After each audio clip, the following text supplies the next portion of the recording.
This meeting is being recorded. And let me get Sharon on Facebook here as well.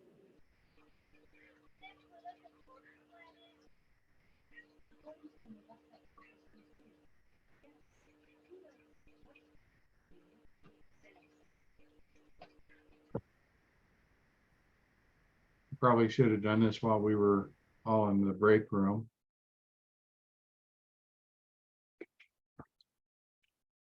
I'll try to do better next time.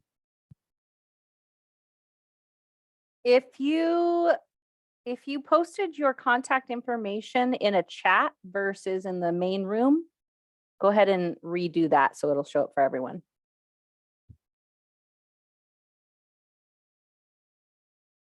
All right, so now we're going live on Facebook. We are recording, and I think I can go back to sharing my screen and get this party started. Did you guys enjoy the networking? You think that's a worthwhile time? It was decent. Good deal. I was in a meeting the other day and actually had the privilege of being on your side of that, because normally when I'm running these meetings, I'm stuck in a room all by myself. Occasionally somebody hangs out with me, or new people coming in, I have to tell them where everybody is. But I got that opportunity to do that networking. It was really enjoyable. So I'm glad you guys enjoyed it. And again, remember that in the chat, you can put all your contact info and where you're from. And if you want to say anything about what you're doing, please put it in there. All right, so now we've gotten through that networking, and we will, I always want to give homage to Gene Garino. His name came up in one of our conversations here, but Gene is the guy that got me started in this, and he was really a dynamic individual in this industry, and because of him, a lot of people are doing this business and a lot of people are being cared for, and I think that he left a pretty good mark in the world. Unfortunately, we lost him a couple of years ago, but his legend lives on, and his daughter is doing a great job of keeping that, holding that torch and moving this industry down the calendar. So next, want to chat a little bit about our website. We have a lot of information on it. This is DAALR.com, which coincidentally is pronounced dollar. So that was a coincidence, but we do like that acronym and how it is pronounced. So there we have assisted living for sale. I think we're a little behind. It was pointed out to me that we're missing a couple items on that. Hey, Vern, are you stealing my thunder? You want to take this? I do. We got Okay, all kinds well, of cool things to show all right. people. Well, I'm gonna let Renee go then. Go, Renee, go. And I'm actually going to share my screen so you can see the live version. All right.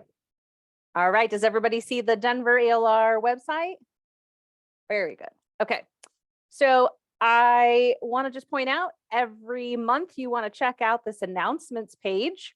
Our new sponsor, any new events. We've got some information, which we'll be talking about some more. Brett is doing a fantastic workshop. I don't want to dig too far into that because we got more information coming. But if you scroll down here, we were interviewed on CNTV Denver. You can check out that interview. But the big thing is, if you haven't purchased your tickets to RoundThatCon 23 yet, you want to get that. And that is going to save you $500 by using the promo code $. So you can get that just by clicking purchase tickets now. We have brought back our business directory. And this has some great resources here. You can sort by different types of businesses, but this was just brought back with a fresh new look. You'll see new folks in there pretty consistently. And I want to come back to assisted living for sale. Vern touched on this briefly. We are going to be putting some new things in here. I'll tell you, most of you are viewing our website from a PC or a laptop, not a mobile device. So this will work on a computer, but it doesn't work on a phone. But if you check this out, come back here in the next, I don't know, couple days, you'll see some more listings listed here. If you want to get current listings right to your inbox, please click this and fill out like your contact information. And then when we get things available, whether they're in state or out of state, state being Colorado, we'll go ahead and send those to you. Funding. This is where you can find out about our lease option, which I won't go into too much right now, but the RAL Academy, there's some links here. This is the big one. We just launched some new benefits to our membership. Now we say dollar members are the meetup members, but technically the membership are those who have signed up through this. And there's some different options here for you. So please do check that out. Membership comes with RALNA membership as well. There's all kinds of great things there. But this is the big one I want to draw your attention to. I know a lot of folks have had trouble with the meetup and registration to the meetup. So we have created, well, actually not we, Peter helped us with this. He set this up for us with his calendar. You can register in these events. So keep an eye on this events page. The whole calendar is here. You can go to an event by clicking that. It'll take you to the registration page to sign up. If it's a Zoom, you'll see a link here. You'll just click that and it will let you register for your individual link. So that's what that looks like. The other thing I want to point out here is if you drill into this, you'll see more information. I'm going to give you a sneak peek here. Actually, nope, I'm going to wait until it's his turn. But event replay. This is where, Kim, you asked how you could see past replays of events. The event that Al was recommending to you is actually Brett's how to build a massive wait list. That was the topic he was talking about. But you can go back to all of these and we will have the insurance one uploaded shortly. And then you can check out the blog. And if you would like to stay in touch with us, go ahead and fill out your contact information. Just request info here and we can give you advance notice. So that's all I have for that. I'm going to stop sharing. Vern, you can take it back. You want to take the sponsors? Oh, That's yes. today. I would love to take the sponsors. All right. So do you have this slideshow? Nope, Okay. not available. And I'll get back to sharing and I'll let you speak as we go through the sponsors. Excellent. Okay, so you covered all the website, Facebook page. Yes. We've got, actually, those are some old numbers. We've got more members now, but I would encourage you to check out the Facebook page, engage with each other. There's some good information in there and our sponsors are able to interact with you. So feel free to reach out to the sponsors if you have questions. Kim's got a great question for Brett later. And this is the type of thing that you could absolutely ask him by engaging with him in the Facebook group. So. And then Meetup, we will announce all of our events through Meetup. That's typically our marketing channel. We call the event a Meetup, even though it's really because it's hosted on Meetup, but neither here nor there. That is growing. So please do tell folks about us and let them know where they can find us there if they're a Meetup fan. And we talked about the website. Okay, sponsors. All right. So this is just a few of well, these are well, we've got some new sponsors coming on board. I can talk about that later, but Palm, we'll come back to him. But the next slide is RAL National Association. I talked about that in the website overview of dollar. RALNA comes with your membership, so definitely utilize those resources. And then assisted living marketing. Peter, do you want to go ahead and chime in? Well, I'm talking tonight, so yeah, we do websites and stuff, and we can answer some of those questions later. So, do you have any events coming up that people want to know about? Any classes or cool things to attend? yeah, I do have a Google Analytics webinar coming up. Ooh. At the end of June. Okay, I'm going to get back with you. We're going to add that to our calendar so people can get there. Yeah, I'll get you the info on that. Thank you. All right, here we go. Drum roll, please. For those of you who are our faithful attendees, you will notice that Brett is our newest sponsor. Thank you, Brett.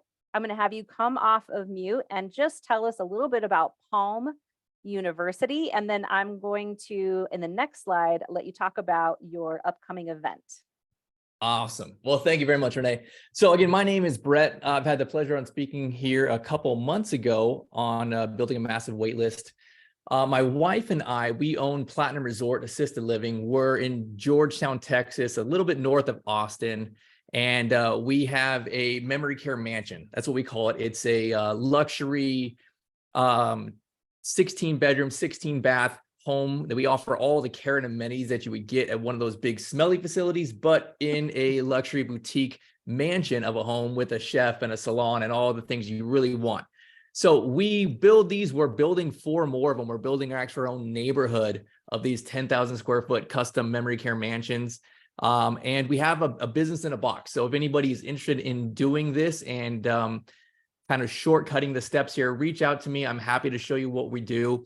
And we're also promoting, we're doing a marketing and waitlist training that we're going to doing. So we have 62 people on our waitlist. We spend $0 on our marketing, and it's because of our systems and our process and what we do.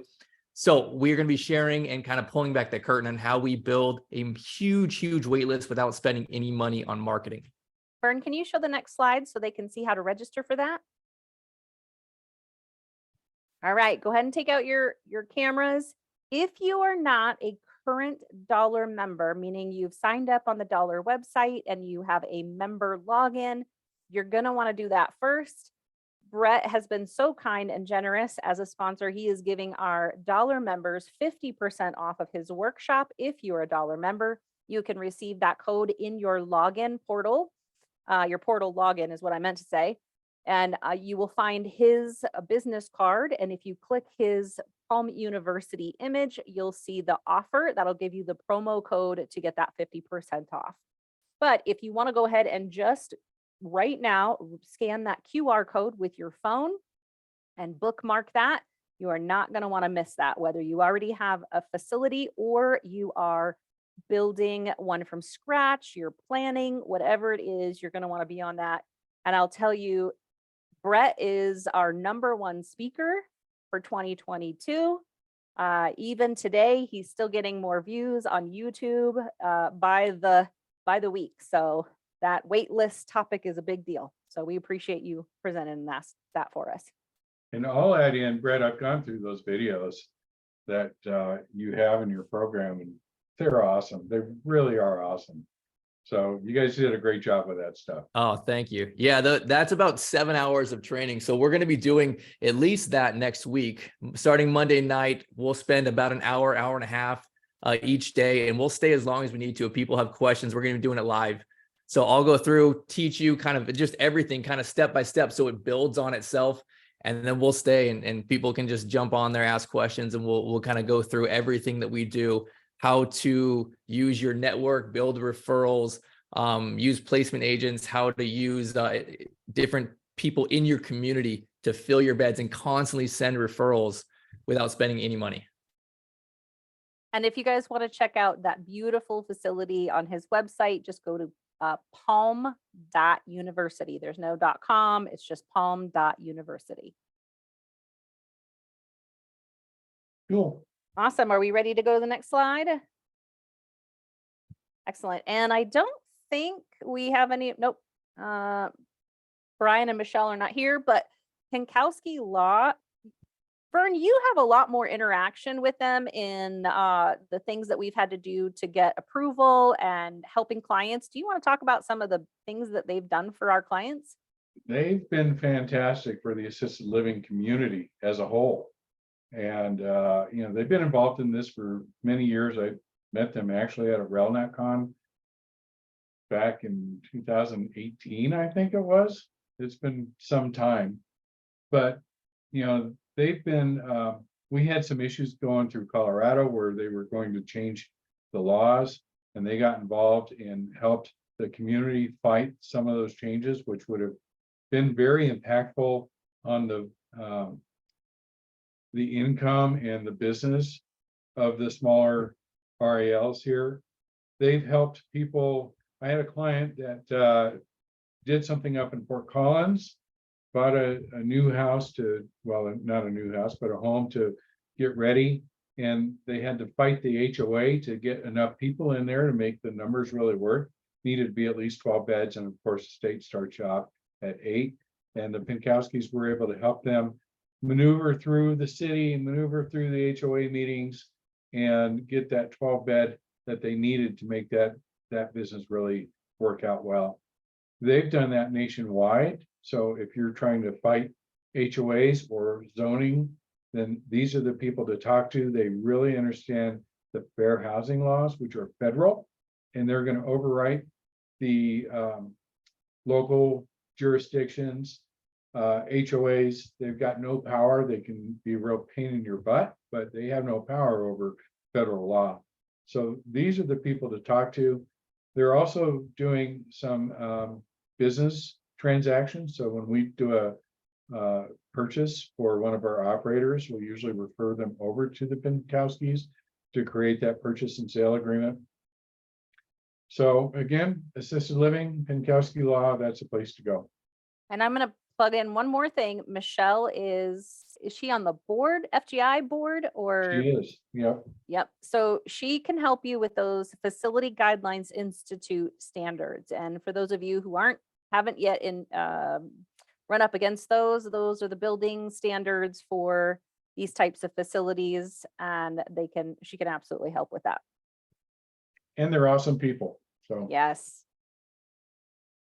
okay. Grand Avenue. Who wants this one, Renee? I will. Okay. I'll sing your praises, Bird. Okay. I don't want you to brag about yourself because you're too modest. Okay, so Grand Avenue Brokers, I want to just give you a little bit of insight of who Grand Avenue Brokers is. This is the real estate team behind the assisted living space. And I just want to point out one little difference here between I am just a realtor, I just have my real estate license, versus someone like Vern, who is a certified business intermediary. And what that difference is that Vern is trained to understand how to evaluate and scrutinize the business from every which way, their books, their due diligence, all of that. And if you have worked with us, you've seen our huge list of due diligence. But he can really help, whether it's evaluating a potential opportunity. So if you find a facility out and about, wherever it is in the country, he will offer a free consultation where he'll help analyze that and let you know if it's a good deal, if we should try to buy it, you should buy it, whatever the case may be. And if you're if you're on the buyer side, let's say in Colorado, and you're not using our lease option, you definitely want him on your side, because he is going to make sure he digs into that business for you deep, so you know what you're getting into. Lease option, we have the special lease option through A Better Way funding, and it is a fantastic opportunity for you to get into a RAL without having to go through SBA. If you don't have the experience, you don't have the books of having run one, that's going to be an issue for you. So this is the bridge between not having owned one and ownership. So this is a great opportunity. Again, you can go to Dollar and go to Get Funding to learn more about that. And you can schedule a consultation with me and I'll walk you through all the details. Did I miss anything, Vern? I'll just add that we are accepting new investors in A Better Way funding. So if you have 401k money, IRA money, stagnant money just laying around, lazy money, we can help you put that to work and get decent returns investing in assisted living as a passive investor. So we do have openings for investors. And if you are interested in that, then reach out and contact me. Thanks, Vern. Thank you. Have we updated our recent activity? I did not. I'm sorry. Okay, well, let's see. The Grand Junction's a little old there. Those 2 8-beds in South Metro, theoretically, they're available. That seller's a little bit unsure what she wants to do. Let's see, the Northern Colorado's, I think, a little old, the 10-bedroom in South Metro. That one, I think we have somebody that's taking that one still. 86 beds is available in East Colorado. That should not say under contract. The 40 beds south of Denver, we got completed. Actually, we just closed on that one on Friday. And the 25 beds south of Denver, we closed yesterday. And the 32 beds south of Denver, I think that one is still in the works. So we're missing 16 beds in northern Colorado or northern Denver that we have listed. That's a nice private pay facility. And Beautiful. half of that is brand new construction. What else are we missing? I think that's all I can think of right now. Oh, we just put under contract 40 beds in Idaho. Oh, yeah. That deal we got signed today. Yay. So. Excuse me, that's- Vern, Yes. is this, are you representing the seller or the buyer on these? Let's see, in the Eastern Colorado ones, we are representing the seller.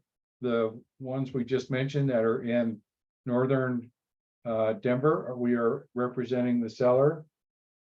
The ones we just did, the 40 beds and 25 beds, we represented both sides on that. Hmm. And that actually was a situation where we had an existing operator looking to grow. So he went and did the lease option program with the Better Way funding for both of those properties and walked away with cash to grow his business.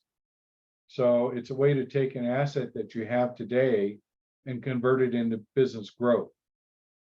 What are they getting for returns? At exit? Who in particular are you asking about that? Well, you're talking about some of these places that you're representing the sellers. So, Right. so are they getting 5x of NOI, 10x? He only took out, like, one of the properties is, we basically took him out of a hard money loan Mhm. because it's empty, getting a license this week. That's the 40 bed. And he needs cash on that one to get it up and running. So he used hard money to convert. It was to rehab it. It's been a 3-year project. Hmm. He used hard money to rehab it. Mhm. And then we came in, took out the hard money loan. And then we took the other one, the 25 bed, which he had lots of equity in. We didn't take all the equity on that deal, but he has the option to buy it back from us. And he walked away from that deal with about 500 and change, so that he can use that 500 and change to do the 40 bed startup. And how Yeah. long do you own it? That one he's had for about 2 years. I think we actually helped him buy that one 2 years ago. And he got that started. He built up a lot of equity in that deal because he didn't owe a bunch and it was appraised for a fair amount. So paid off all the loans and walked away with the 500 and change, which helps him get the 40 bed up and running. And that'll be worth probably another $1 million to $2 million over that in about 2 years. Nice. So yeah, it's a pretty good system what he's been doing, and we're looking at a few other opportunities like that. We kind of maybe missed out on one that was 45 beds 48 beds. That is empty. Another one of those startup redo situations. But in 2 to 3 years, we could have bought it maybe for $4.5 million. And then in 2 to 3 years, it'd be worth about $6.5 million. The challenge we're having is with the banks, because the banks don't like the empty facilities. So if we end up getting that deal, we're probably going to have to raise capital to do it without the bank. So we'll be looking for capital for, $4.5 million on that one. Going after hard money or SBA? We would probably be doing it through the fund. Where, we reach out to people that are looking to invest. Here's an opportunity, it's got good returns. But the returns are kicked down the road, so we won't be able to see that money really pay for itself for 2 years. What are people looking for returns annually?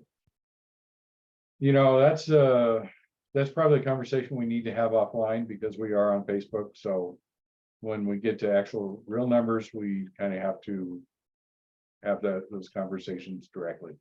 Okay. Thanks. SEC, darn SEC. Well, maybe we'll do I think it's 506A where we can talk a little bit more about that, but. All right, we'll move on.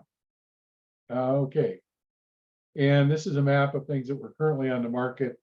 Oh, forgot to mention the one we have out in Delta on the western slope for 25 beds. That will be closing at the end of July. All right, so news from CALA. CALA is our collaborative association that Peter is actually on the board. So Peter, would you like to give us some of the information going on with you guys? Yeah, just real quick, we've got quite a few training things coming up. In a couple weeks, we're just doing a town hall with our lobbyists. So we hired a new lobbyist this year to help us with Colorado legislators. So we'll be giving a update and report on that here in a couple weeks.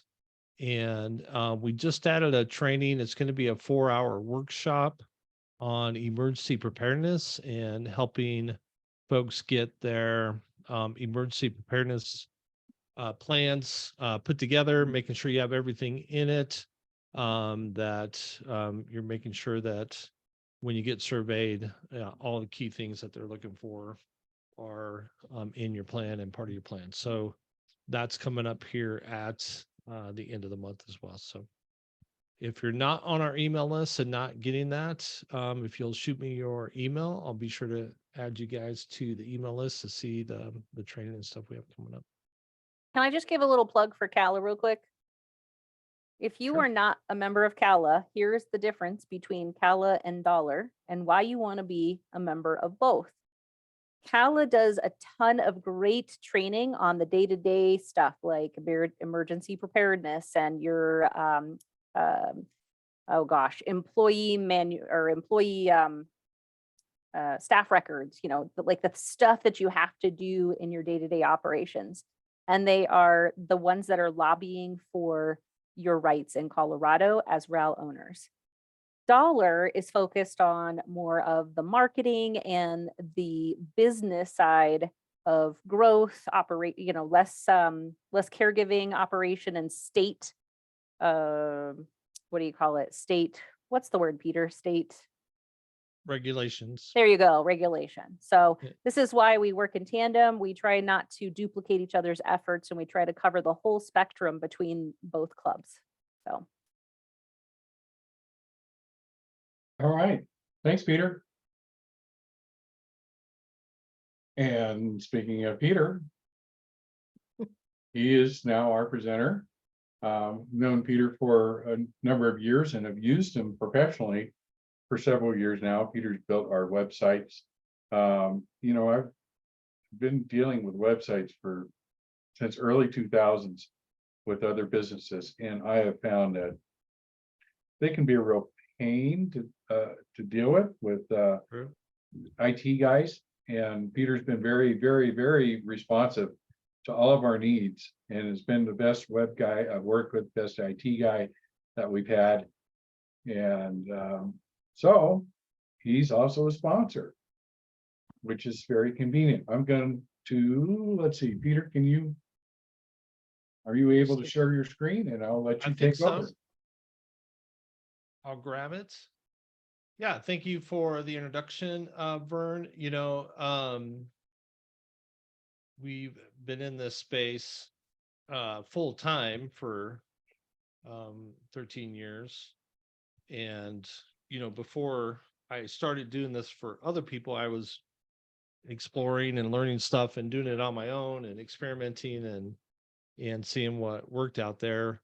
Uh, but Vern talks about us being responsive, and um, I would say I have probably 35% of my clients came to me because they couldn't get a hold of their current website guy.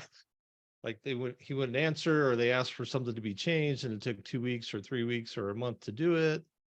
And it's like, this doesn't seem very hard. Like, people ask for something, then you do it in a reasonable time and manner, or you answer your phone, and, customer service, like the basics.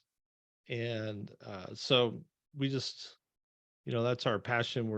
We're committed to customer service and getting things done in a timely manner. We want our customers to love us and be excited and tell everybody else they know all about it. So that's kind of our core of that. We got into the assisted living space, which is really where, we started with this business. We do websites and other things in other industries, but our core is still assisted living, and in particular, for a large part, is residential assisted living.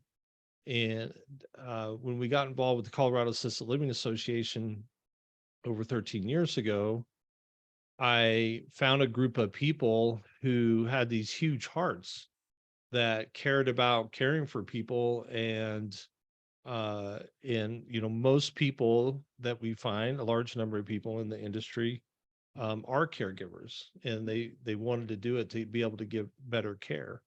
And so if you're an investor and you're like, I don't want to be a caregiver, you're going to hire those people to work in your community, right? You're going to hire that administrator who's going to run that, and they're going to be great caregivers. But I saw that, and I'm like, wow, like our seniors are our most vulnerable, some of our most vulnerable people in our communities. And here are these folks that are, providing this great care. I'm not going to be a caregiver. I don't have that skill set, but if I can support the industry and help in any way, and support helping families find care for their loved ones by working with communities, then that's what I want to do. So it really became, this became that for me. Like, how can I help? What can I do to help this industry and help folks in that industry? So that's where we came from. That's how we got started in this space. And we love doing it. And that's why we're here. So we'll give you some quick things tonight on some of the website basics, show you a couple of examples, and love to answer any questions that you have. If you have a website and you want some feedback on it, and you're not afraid for us to pop it up on the screen and show it to everybody and give you some general feedback here towards the end. I think that'd be a lot of fun to do if you're up to doing that. And yeah, we'll just try to answer questions that you guys have.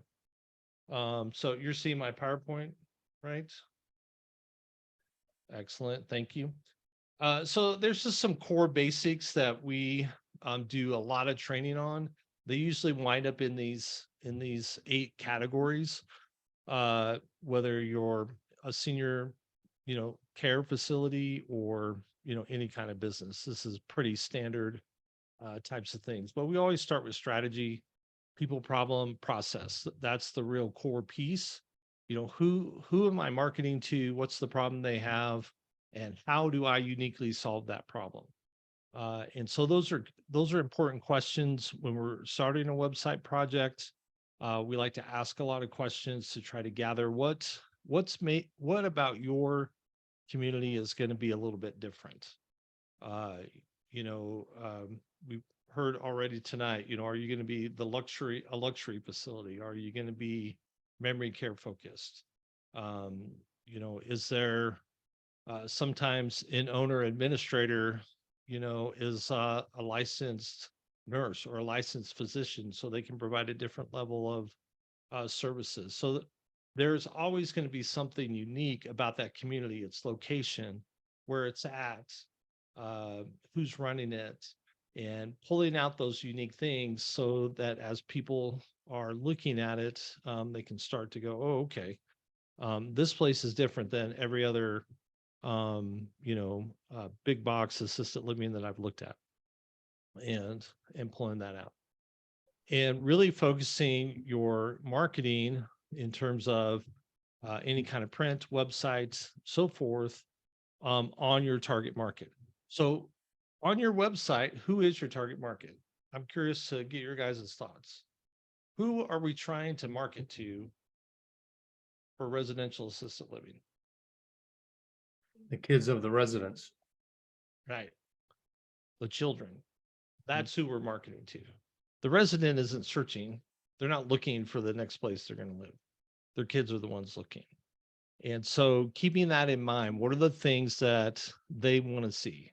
What are the things they're expecting to find there on your website, on a brochure, or anything, and making sure that we are keeping that in mind as we're thinking about what we want to be saying there. So that's just a quick highlight there. So some key things that we want to make sure that we have on the website. So there's some basic technical things that need to be in place. That,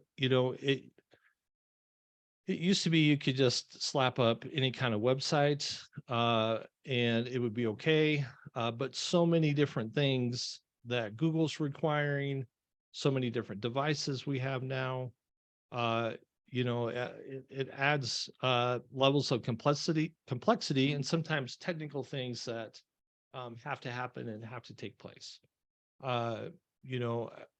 It shouldn't happen very often. I don't see it in assisted living, but I see it in other industries that the website's not even mobile responsive. I don't know if you guys come across that when you're looking at a website and on your phone and you're like, I can't read this because it's not adjusting to my phone so that I can easily look at this information. Google here, it's been probably more than 2 years now. When it indexes your website for the search engines, it indexes the mobile version first. It prioritizes the mobile version of your website. The desktop version is secondary. So there's actually separate search engines. There's a search engine for mobile. There's a search engine for desktop. They're two different search engines. And so making sure that your website is built with both of those in mind is critical. Because so much more is going through mobile, how fast the website loads becomes a factor, and how well Google is going to try to promote your website. The security, so the SSL, does this little icon up here show, locked and secure when they go to your website? I'm still amazed at, coming and landing on a website that doesn't have that in place. If you don't have that in place, Google won't even try to index you. They'll basically ignore your website if you don't have that. We talk about remembering the goal. I didn't mention the goal. So what's the goal of a website? Is it clicks? Is it traffic? Like, what's the goal of a website? You can answer. Information, get them to make a commitment to do something, whether it's Right. We want something to happen, right? We want a lead. We want someone to call. We want someone to fill out a form. We want Where they're not somebody to having to ask actually. questions. They leave it What's- still asking questions. I think that's the biggest thing I've seen. If I'm looking at something and it's not informing me and I have to do tons more homework to answer my questions, then there's a lot of disinterest. Right. They're not going to take the next step. They're not going to go, okay, I want to call this place because this sounds interesting. So our goal is to get someone to do something. That's the goal. We're not interested in traffic.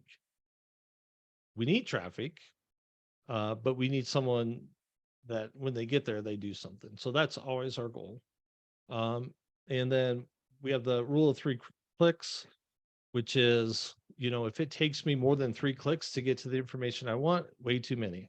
People don't have the time or patience to, click all around to try to find the information that they want. And then what is the key content that you should have on a website? We'll show you some examples here in a little bit, but obviously you want a home page. You should have an about page. Talk about your story, either as the owner or what your philosophy is, really sharing, the backstory of why you're doing what you're doing, and why it matters, and who it is doing it. A well-built about page is an amazing sales tool in your arsenal. So you don't want to skimp on your about page. Obviously, contact page. What are the actual services and amenities that you're going to provide in your community? What are those? What are the things that are included with that? A gallery of pictures of the community, which we always recommend getting, high quality, professional real estate photos taken of your community. When you're thinking of that target market, the children of those seniors, this is one of the most important things they want to see. They want to see, what is this place going to look like that I want mom to move into? And being able to have those really high quality images is a critical thing. It's one piece. I don't actually yell, but I yell at my clients, please, please, please. I beg. I would say I beg. I don't yell. I beg them. Get the pictures done. I know it's hard. It can be a hassle, but it is so critical to help people make a decision to make the next step with your community, to have those high quality images. And if you can add on to that video as well, the video, is next level to have that of the home. Floor plans are nice. They're not necessarily necessary. It depends on your community. If you've got a fairly unique community and the rooms are fairly unique, you might want that. But just a nice floor plan that's kind of shows how things are laid out are helpful. FAQs, what are the frequently asked questions that people have that you commonly get? Having those questions, those answers on the website. Again, if I can get the information I need, and it's easy for me to do that, then I can more quickly make a decision to take the next step with them becoming a prospect. A blog is not absolutely necessary. A blog takes work. You got to have a plan of how you're going to create content and put content there and use that. I don't say from day one that it's absolutely mandatory, but if you want to build traffic to the website and do better with organic search, then a blog becomes very critical as a piece of that. The other things, I don't have it listed here, that people like to see are the activities. What are the activities that you have for folks? Again, kids want to see, the children want to see, what's my mom going to be doing? What are the kind of things that you have planned there that you're going to be participating in on a daily basis? Those are a big deal. And then the meals, like what are the meals going to be like? What's at least an example of a sample menu of what the food's going to be like. So those are all very basic things. All of those are very easy to be able to provide on a website and help that. So someone has a question, do you make suggestions on FAQs? Absolutely. We've got tons of questions and lists and different things we've collected over the years of, what's typical to give you a starting place. So if you are like, I don't know where to start, got plenty of templates and information to give you a place to start with, so that you can tweak and adjust and go from there. Ask about artistic renderings. I'll actually show you some 3D drawings that we've actually used. If you don't necessarily have the photos right away, then at least putting that there to start with is always an option to start. But eventually you want to be able to get the high quality videos. Again, video, high quality images that look great are super, super important. So I'll talk a little bit about page structure here in a couple of slides. It's a little more technical, but I'm going to hit it just as a highlight. We, as a standard practice, include that, the basic SEO that you need to have on your website in that. A couple tools, Google Analytics, making sure that that's in place. I'm doing a webinar here at the end of the month. Google Analytics is completely changing over how they track traffic on websites. There's a big transition that's happening here over the summer.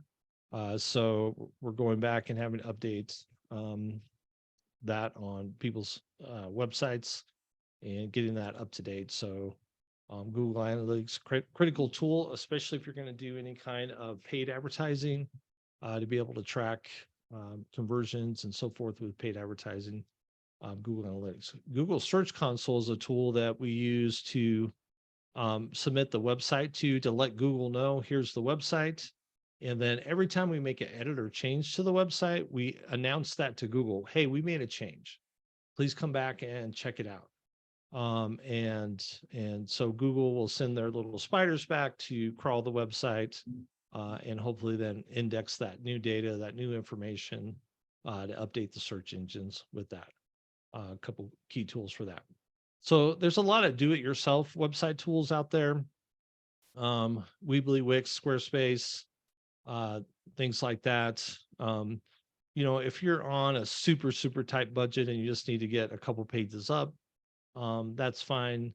But really should have a plan of what you're going to do to really build out of the site to make sure it's meeting all the key things that you need to have. Better is 999 websites. That's our stuff that we do through Assisted Living Marketing. And in some cases, WordPress is a great platform to build sites on. It's a whole different animal than our platform. Definitely takes a lot more maintenance and keep an eye on with that. A couple of the things that get missed that are much more important now are terms of service and privacy policy pages.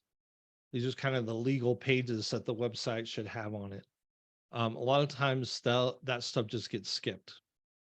And so we definitely use some templates for that, but it's really critical to have those. It just shows a little bit more authority.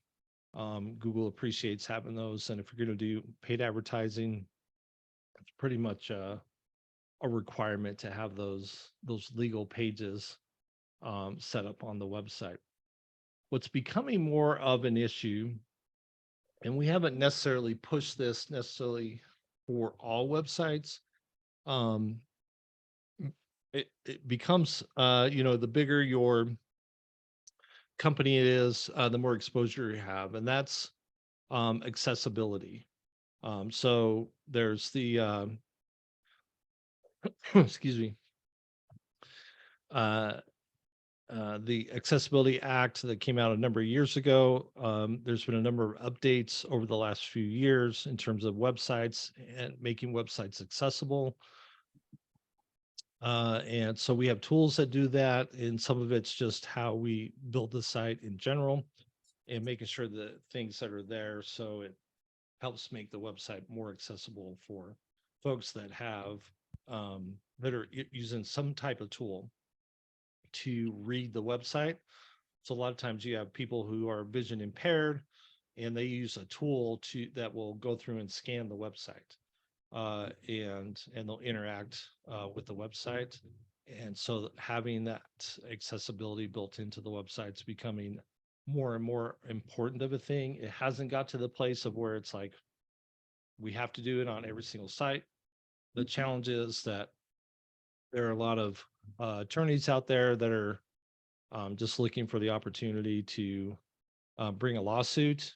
And if your website's, not accessible and they bring a lawsuit against you, there's not a lot you can do except pay the lawsuit and move on, update the website. So I haven't seen it happen much in this industry, thankfully, along those lines, but definitely something that you got to think about. And then quickly, we'll talk a little bit about how we structure a page so that it's good for Google and it's also good for the person that is, searching and looking at the website. So the domain name used to be super critically important. There was a time if you could at least get the word assisted living in the domain name, you could almost rank just based on that alone. Here a few years ago, Google kind of said, yeah, that's giving way more credit just because of your domain name than we think you should have. So pretty much just eliminated that. So the domain name itself is not as hugely important as it used to be with that. But how you name the page to help identify that page, what that page is about.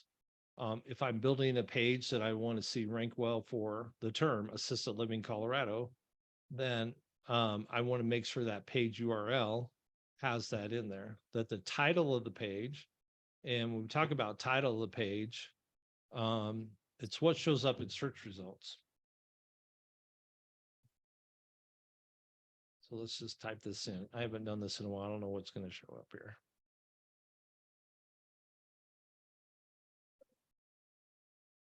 All right, so these sponsored, so these are ads that you're seeing there.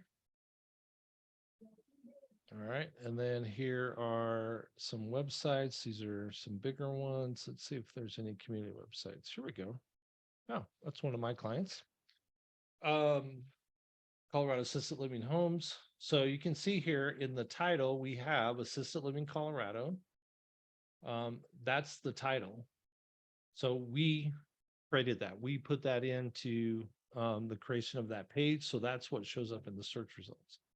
This description that's here, we wrote that description. So that's what would show up in the search results. We try to write a description as best we can that makes someone go, oh, that looks interesting. I should click on this link and go to this page and see what's on that page. And so that's critical piece of part of how you build out that page. So you got page title. This is called a meta tag. Is the term for it. And then the description and putting that in there. You used to be able to put what was called the meta keywords. That's not used anymore. And then we have what we call H1 tags or H2 tags, which basically is the headline. What's the headline on the page? And trying to have the headline on the page, closely be tied to that. So this right here, that HTML tag, the style of that is H1. So it's typically the largest thing on the page. And then this is the regular, paragraph.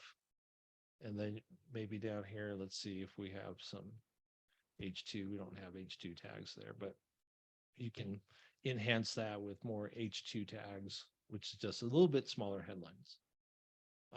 Alternate text.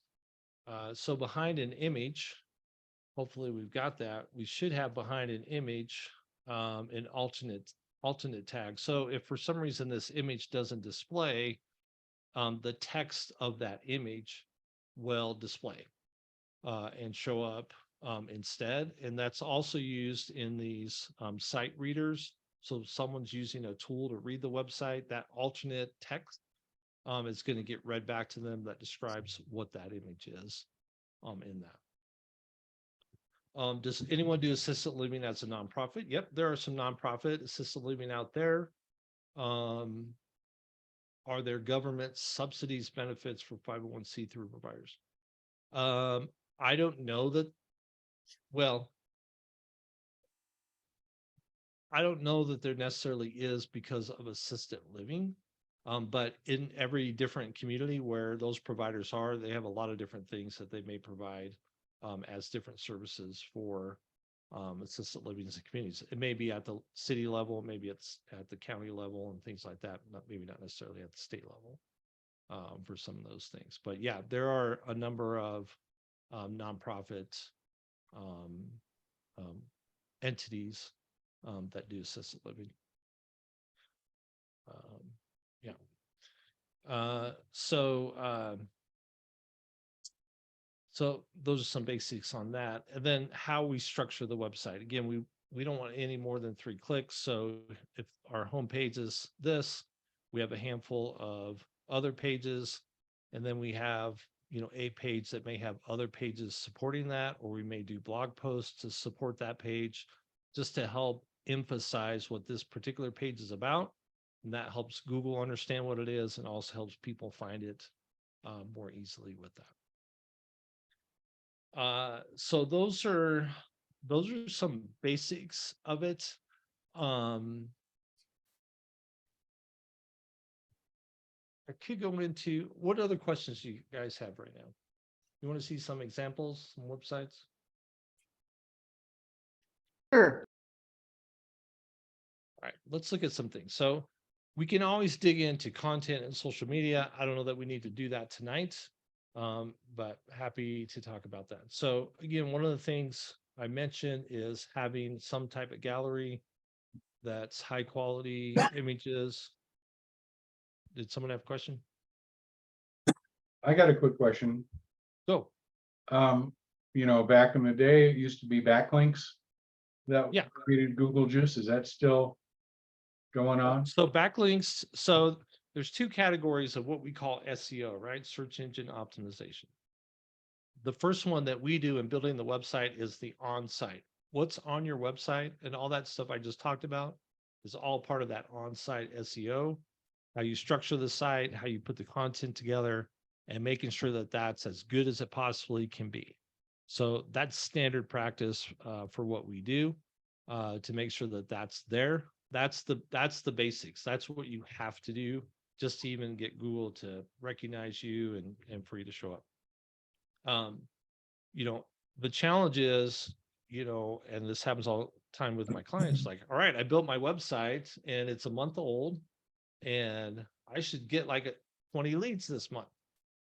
It's like, it doesn't work that way, because there's like 1,000 other websites in this area that are above you that have been around a lot longer, and they have more content on their website, and they have a lot more backlinks coming to their website that, that make Google give them preference.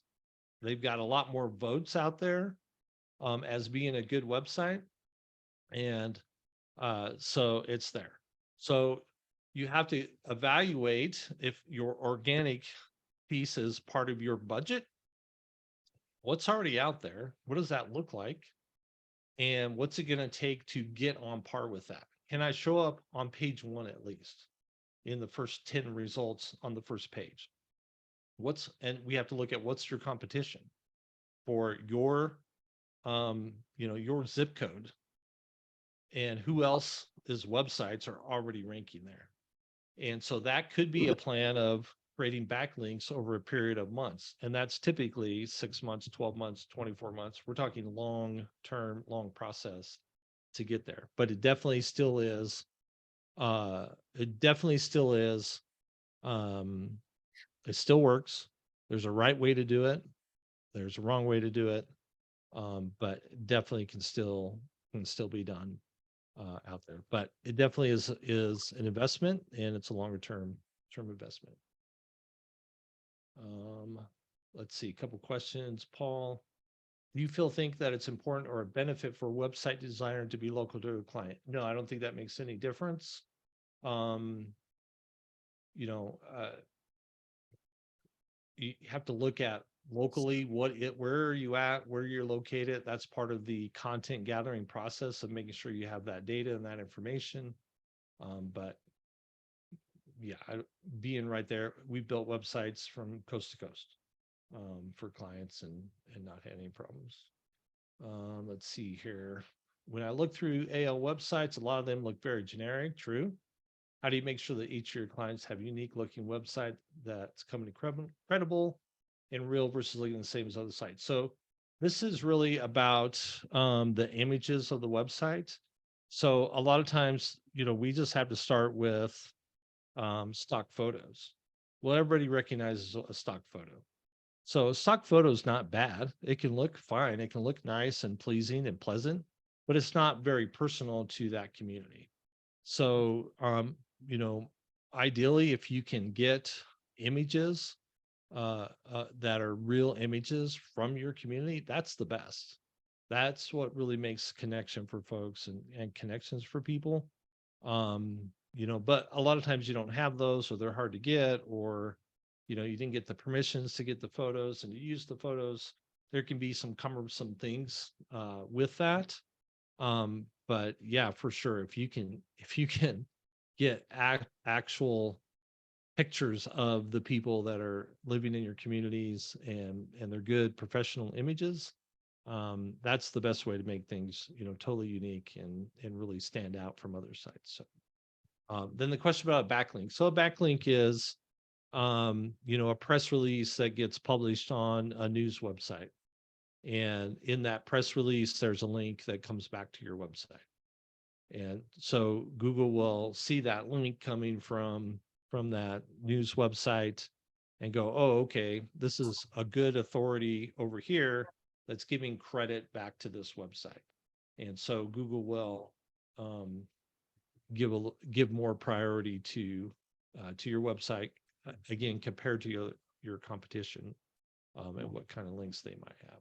Great question. Peter, do you see anybody doing like a video tour and putting it on their websites? Absolutely. Yeah. Video tours are awesome. So they actually walking through and pointing out all the cool things about the house and. Yeah, it varies. Some are just kind of visual with music. I think I wish, again, I beg my clients to do certain things I wish they would do, but a personal tour walking through the community would be brilliant to have on the website. Because again, it makes it more personal. The person doing the tour can start, by going, put their face on first. Hi, this is me. I'm here. I just want to show you around and walk around and show the place. Again, this is almost like a real estate purchase. It's like renting an apartment. And so those children of these seniors that are wanting to move in, they want to experience that kind of that they want to have that kind of experience of renting an apartment, of buying a place for their loved one. And so the more we can give them that insight to it, just makes them feel that much more comfortable and makes it easier for them to take the next step. Let's see. Do any of your clients hire their older friends for website prior to having residents move in? I have a lot of clients that did that before and then hired me to correct the mistakes that were made. I mean, if they're an older friend and they actually know what they're doing, that's one thing, I guess. But yeah, I've taken over a lot of websites and projects because that's where they started. And we're super reasonable, guys. So, put it in your budget as you're planning. Our typical website projects are $1,000 to $1,500. If you need some graphics design, it might be $400 or $500 more. We make it super affordable. So you don't have to beg a relative to do it for you. Anyway, here's some other pictures. No, hire their older friends to model for the photos and said, oh, no, that would be fine. I would see no problem with that. Yeah, if you have friends that were seniors and wanted to use them as models, that would be awesome. Because again, it would at least be personal to, it'd be personal to your community. It's not a stock photo. It's not a photo that someone's seen before anywhere else. And that would be, that would, that'd be great. I would see no problem with that.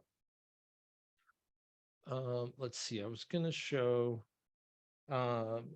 so this is a unique community, down in Colorado Springs. Project that we did. So it's kind of a bigger home. It's a little, nicer home. That they have there. So they call it a luxury assisted living. So they talk about that. You know, we've got some great pictures of it. We talk about the food. We talk about activities. Some things, you know, what's in the neighborhood where they are. We've got testimonials, their mission, contact form, and then, you know, kind of supporting logos of the industry in the footer. So this is probably one of the better, it's not perfect, but it's definitely one of the better homepages that of ones. I like the logo at the bottom of that. Yeah, do you like that?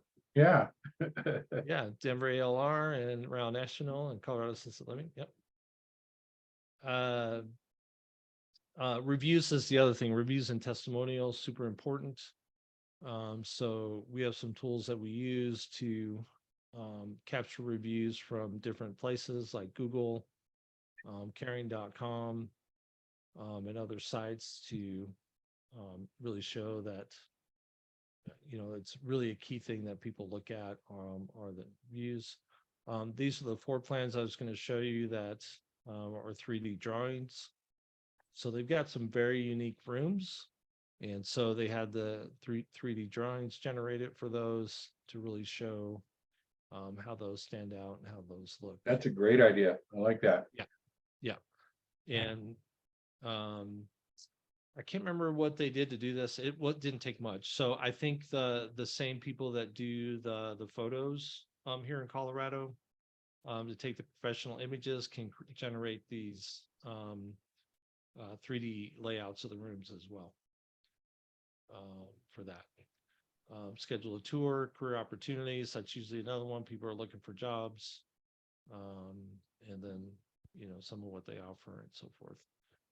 So just to give you a pretty good idea, again, you know, it depends on how hard the clients help us work on the content and try to pull it together.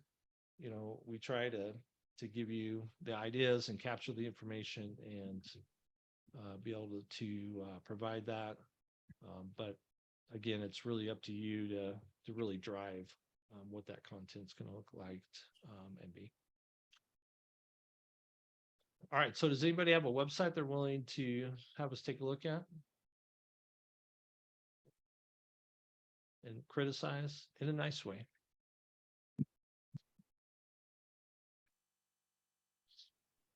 Let's see here.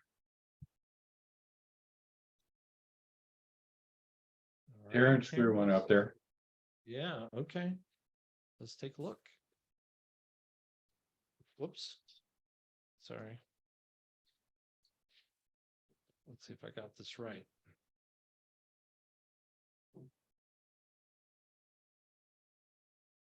All right. Rose Manor, care, protect, provide. Good logo, good color. All right, so we got services. We got a number of things about resources, contact home. You'll discover a new level of senior living amenities and services here in Spring Hill, Florida. Schedule a tour of Olivia Rose Manor today. We actually have a professional coming out to do the video tour for us this weekend. Awesome. And take pictures too? Yep. And the floor plan. Perfect. Yep, that's it's just another level of that. So again, it's a good picture here. Are you guys do you guys have independent care in that community, or are you more? No, we're just Yeah. a home. Gotcha. Yeah, so the image here to me is a little it's very stock photo-ish and not the people that would typically be in your community. Yep. So if you get some really good pictures, and even it's an outdoor or indoor picture, you might just put a picture of the community here. And do that. Just an idea. Yep, I residential agree. capability For the facility, you got our philosophies, missions. Here's the different things you provide. That's good. I like that. Care, protect, provide. Yep, I like that. Professional caring staff, quality assisted living. Why choose us for senior living? You've got some pictures there. You've got reviews on the homepage. You've got some FAQs. Yeah, that's a very, very solid homepage. For sure. Let's just pick one of these. Let's see, what's the question? What is the tool you use to develop the website? Did you build this yourself? Did you have someone We build had it? What's a it built guy on? do it. We didn't build it. Okay, But we actually met at RAL. gotcha. This is on WordPress. Is what they built that on. Assisted living, is it a good fit? What is assisted living? Great benefits. Yep. What level of care do you need? Get in touch. You got nutrition. Yeah, I think if you added, a reviews tab, so you have your reviews and testimonials, all on one page. And yeah, if you get the layouts and that, and then maybe a gallery page that you could add when you get the pictures, and then of course I would emphasize when you get the virtual tour, emphasize Yep. that.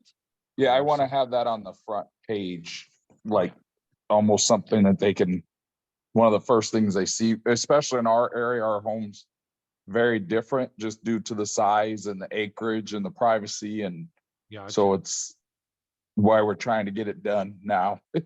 Yeah.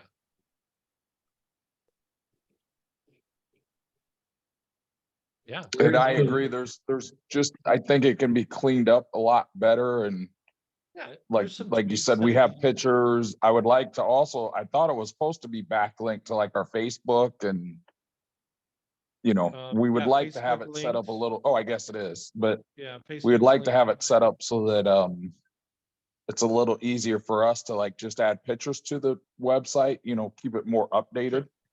Sure. Yeah, What there's a about a couple different map? ways to do that.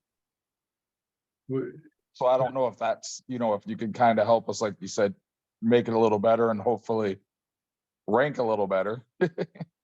Yeah, that's a whole a different assessment. Definitely look at. So again, a couple of things we look at, where's your Oh, it has our address on the website. Are you kidding me? Sorry, that's go the ahead. wrong address there. Yeah, that's my So home. that's an important piece, right? Having the correct address. So Yeah. that helps Google and the search and all that. I don't see.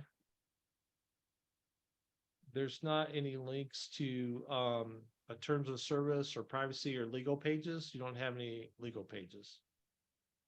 So I would look at that. You've got this, so that's probably a plugin they added. Yep, user way. So this is an accessibility menu. So this helps make the website a lot more accessible. So if I click on here, it does this contrast again for someone visually impaired. Oh, okay. Or if they, if they need larger text because the text is too small to read, then they can come in here and they can actually use this tool for increasing the text size. What's dyslexia friendly? Let's see. So again, it's tweaking how things look to attempt to help those that maybe have, difficulty with, reading standard things. So Typically, dyslexia pages usually have a colored background. It depends on this tool. So there's a handful of these tools out there. So if I click on this, you can see how it's changing this text. Now, I don't know how that helps someone with dyslexia because I don't have that, but you know, whatever that is, you know, it's changing to more legible fonts to make it, you know, make it easier for someone with dyslexia to do that.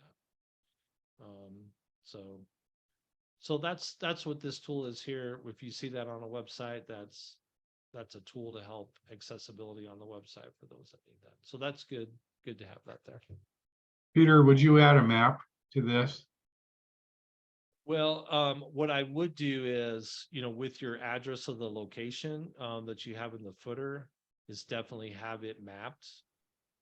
So this is mapped, but that's your home address, I guess, not your actual So address. of the when I community. just clicked on that, it took me to the actual home. It's the Oh, wrong okay. address, but it took us to our home. Oh, okay. So it just needs to be updated. But something like that. It can be good to add a map. So we've got a number of widgets that we do that will show maps. If you have multiple locations, then we definitely do maps. So we've got a couple of those. Let's see here. These guys have a lot of different locations. So we've got you know, all the different locations listed on this page. And then I think we have, where's the map? I thought we had a map on this page.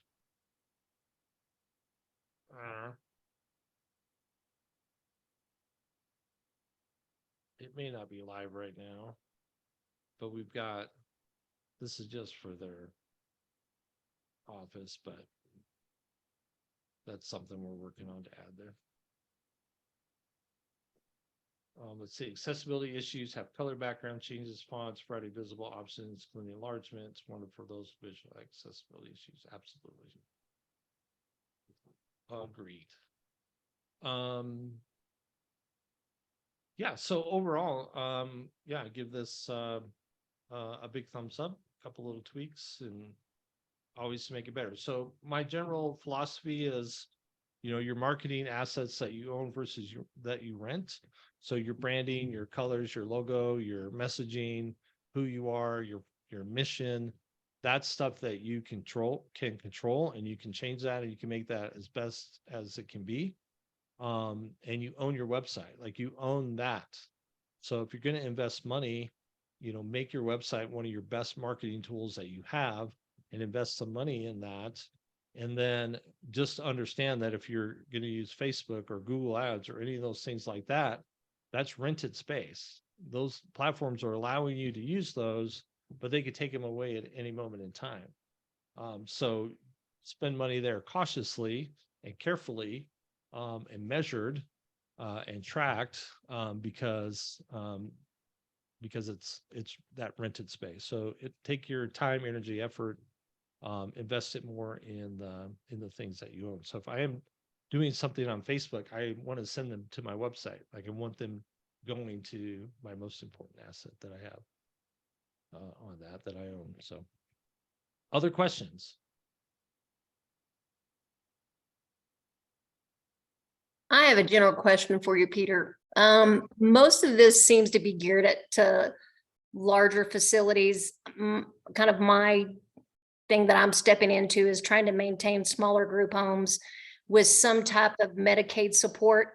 And, you know, Yes. it seems to me like what I'm looking at is really making it more of a general market approach versus doing something individual to promote my facility or facilities.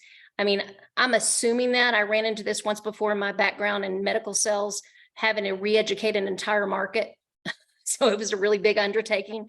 That's where I see the deficit. Clearly, most of the people we spoke with, or I spoke with during the networking, were more related to memory care. So that stopgap from aging in place to not wanting to leave your home and finding a smaller facility more preferable.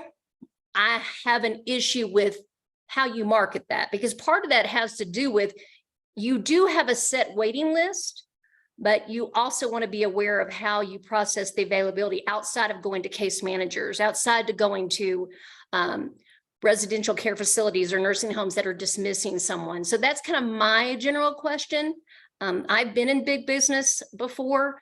My approach to this is going to be different, trying to understand how to market it. Well, all the examples I've talked about and shown you have been small residential assisted living. Every one of these websites are small residential assisted living. Most of them 8 beds. Some of these maybe were 16, but most of them are 8 beds, residential assisted living. So, In regard to private pay or Medicaid? well, most of these I would say are private pay. With Medicaid, here's the thing with Medicaid. There is high demand for Medicaid. You could throw up a stick figure webpage for a Medicaid facility and they don't care. They don't even want to see your website. They're just like, do you take Medicaid? Yes.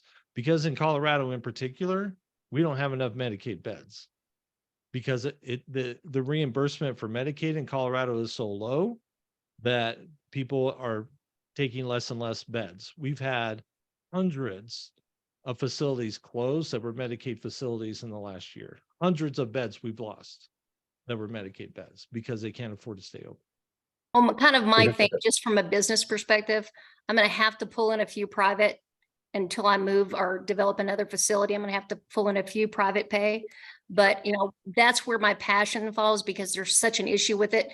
And I've been involved in senior issues and acquiring senior resources, even with my nonprofit. So that becomes a question. So you're basically saying that marketing of Medicaid at this point is really simple, but then we turn into having to re-educate the market and approach this from a legislative point of view. So it's, it's, to me, I see it as an overwhelming task, but one that is so necessary.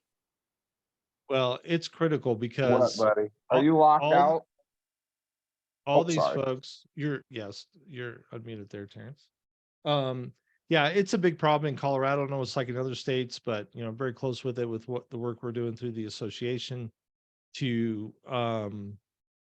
try to let legislators know, to let HICPUF, the Medicaid, part of Colorado, to let CDPH, like, we have a serious problem. These folks who need care, they don't have money. Where are they going to go? There aren't any beds for them. But we have a problem because you can't, even if you're a nonprofit, you still you can't lose money every month. Like, you have to cover your costs, even as a nonprofit. So where's the money going to come from? Anyway, it's a big issue. So yeah, we're actually, so part of our board in the next year is going to set up a subcommittee just for Medicaid and just dedicated to tracking what's going on with Medicaid, advocating for Medicaid, and seeing, because it's a big need and big issue, at least here in Colorado. So that has nothing to do with websites. It's just the world of assisted living in Colorado. All right. Well, I think we've gone a long time here. Thank you guys for your attention. If I can help you out with anything, answer any questions, help you with anything, I'm happy to do it. Appreciate the opportunity to share and talk a little bit of our experience and expertise in the space. So I think I'll shut up, Renee. Peter, that was great. Let's give Peter a round of applause. Yes. Thank you. Everybody, good job. And thank you for your attendance and participation. This is it's helpful when we have folks that are engaged. So Yep. All right, I'll wrap it up with our last item of the evening. We are running a little bit behind, but this is happens once. This is an opportunity for anybody that has something or wants something, or looking for partners or whatever it may be. You can express it to the group. And does anybody have anything they want to share? Kim? You're muted. Kim, you're muted. We can't hear you.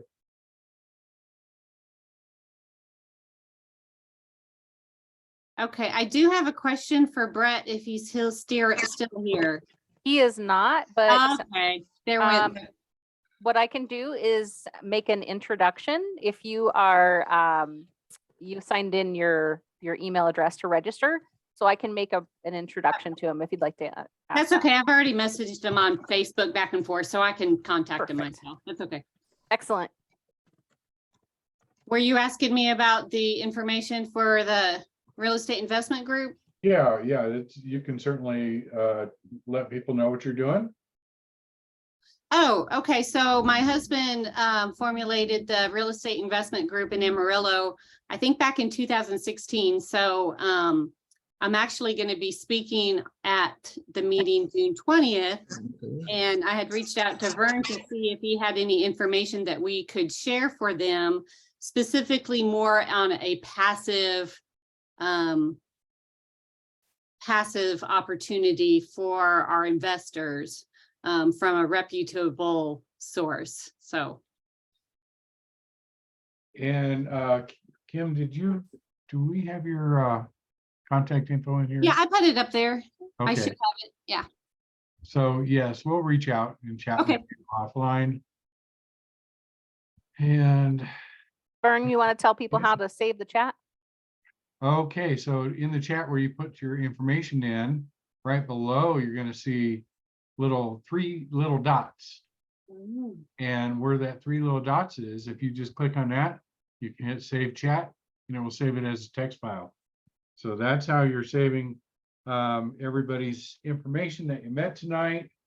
And that's your virtual business card, so to speak. I don't know where it shows up though. If you open the, oh, go ahead. I think it will give you an opportunity to save that chat as a text file somewhere in your system. And if you're looking for the buttons, if you click chat, like you're going to send a message, at the very bottom left, there's a T with a pen, a little box with a plus sign, a piece of paper, a smiley face, and then three little dots, the ellipses. That's the one you want to click. Oh, I think I see it. Okay, with that, I think we're ready to wrap it up. Then it asks you to show and it tells you it shows in Finder, and it does. I thank everybody for participating tonight. Just looking at the chat, we've got really quite the mix from across the nation, which is, I think it's really, really cool to have conversations and meet you guys. You know,